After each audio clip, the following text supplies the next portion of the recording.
Welcome back to Figure Skating Amateur Hour. I'm going to show you my seeded rankings for all the men competing in the senior competition at nationals this year. Internationally, it's quite common for competitions to seed the skaters and make the lowest seeded skater skate first, with the high seeded skater skating last, with the idea the scores may move up, and that's an advantage for the last skaters to be seen on the ice. That may or may not be true. But as noted, if US Figure Skating came to me out of the blue and said, dude, we don't really know you, but if you came up with a seating arrangement for the skaters, we will go with it. Just do something fair. Don't choose biased by your heart. Do something at some kind of mathematical formula. So that is what I've done. So if the skaters are seeded, this is how I predict they should go into the competition. Let's just look at competitors seated between the 11th and 18th spot. The first person have seated at the 18th is Maxim Nermov. I'm not going to pronounce all these names right. So if you want to have a drinking game and take a drink every time I announce a name wrong, you'll probably be pretty buzzed by the time this is over with. But Maxim's not even skating. That's why I put him in 18th place. He's already withdrew, even though he had a bye to compete. I do think he's a future Olympian. I'm pretty excited about his future. But my question to US Figure Skating is that we've known he's not going to skate at national for about a month. Why haven't they named an alternate? It is totally ridiculous that they do not name an alternate. Okay? I paid to see 18 senior men skate, and I understand it if somebody gets hurt there in Nashville that he cannot skate. But when somebody pulls out a month in advance, please pick an alternate. There are other guys that narrowly missed this opportunity, and they deserve the opportunity. Let's move on to who I have seated in the 17th spot. Is William Hubbard. Okay, he is a younger skater. He has a nice triple axel when he hits it. But my question here is, once again, US Figure Skating rules. Do you not have any rules? As I understand the rules, you're supposed to select the top two skaters from each sectional. That means, as I look at it, Jordan Mueller is the second highest rated skater from his sectional, but he's not at nationals. What's the deal? Maybe he withdrew as well, and that helped William slide into the competition. Whatever, at least announce it completely why people are there. I think William will skate better than 17th place when it's done. And a side note is, I heard a rumor that William was searching out, to try to skate for another European country earlier before COVID. But I think when COVID hit, that kind of put a damper on his organizational skills to get that opportunity. So we might see him under a different flag later on in his career. But good luck to him. 16th place seated is Artur Dmitriev. Who the hell is Artur? Well, he's the son of a famous pair skater from Russia. Artur himself competed as a junior skater for Russia, even competed some as a senior skater. He's known to be the first dude in competition to try to land a quad axel, like the infamous jump that everybody's afraid of. He attempted it, didn't land it. Second question is, how old is he? I hate to say it, but he looks older.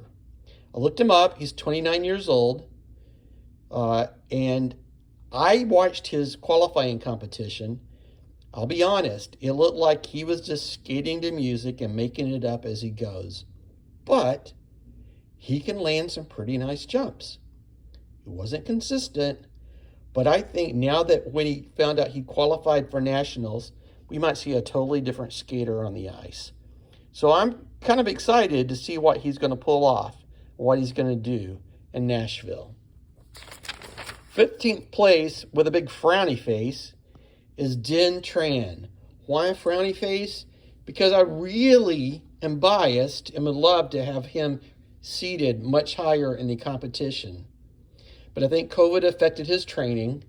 But I listed down here that he's a pretty edgy skater. It doesn't mean he's edgy in his costume or his music. I mean, he just has really good edges. That's something that he's worked on, and you can tell. Also, consider him a very masculine skater with his posture, the way he uses his arms. He's also a gamer. Was a gamer? Yeah, he may play video games, but a gamer is somebody that really works hard in the competition, and even when things aren't going the best, they find a way to make it work. And to me, he's one of those skaters. I'm really looking forward to his future in figure skating. And once again, I think I would not be surprised if he doesn't finish at least in the top 10 this year. Who's in 14th? Okay, seated 14th with another smiley face is Sebastian Pianet. He has a full-time job, college graduate. He's very mature. He's a very mature skater. And he got robbed the last couple of seasons because he had really good early qualifying scores, but because of archaic rules to qualify for nationals, he did not earn a spot. And that was not fair. He seems like a really good, mature, head on his shoulders type dude. Okay? Lives in California. The only thing that bothers me about him is that I haven't seen him attempt a triple axel. He's still just jumping his double axel. They're very clean, but I think to make it up the ranks very far, you need to at least be attempting a triple axel in your competitions. 13th place, Paul Young. Mispronounced incorrectly again. Don't really know a lot about him. He's new to the scene. I think he competed in juniors. He's kind of a short, diminutive guy with broad shoulders. Kind of looks more like a gymnast. He does have a triple axel. Pretty nice. And I looked him up on social media, and he seems to come from a very wholesome family atmosphere. So he's a young one for everybody to check out. And I think that he possibly can move higher in the ranks as well. 12th, Mitchell Fries. Okay, this is really a comeback story for him. He competed at Nationals last year and came in last, but I'm glad that he's coming back this year to try to make amends. He can do triples out of nothing. He kind of gives me the vibe of an ice dancer more than a senior men's competitor. And unfortunately, again, he's one of these dudes that he doesn't attempt the triple axel. Maybe he'll surprise us and throw one at Nationals this year. So 12th is a pretty good place to end up if you don't throw a triple axel. So pretty proud of him making it back. The last one we're going to mention in this first round is Ryan Dunk. Mispronounced once again. He may be pretty disappointed that he would be considered ranked 11th because he had a very successful junior career. I've seen him skate really good short programs this year, but his long programs have kind of been there. He does more of like a 2.5 axle. And what I'm going to say about that is that he is attempting triple axles. He's attempting it. He's standing up, but I'm not sure he's making rotation, and he's kind of stumbling out of it. But he is working on it. So I give him a lot of credit for putting it out there. Okay? Big reward, big risk. The only thing that I would encourage him is the connectivity. My ADHD doesn't kind of last through his programs. He's buzzing around the ice, but I don't really see a story or the choreography and having any connection whatsoever, and I start to daydream, and I'm not enjoying his program.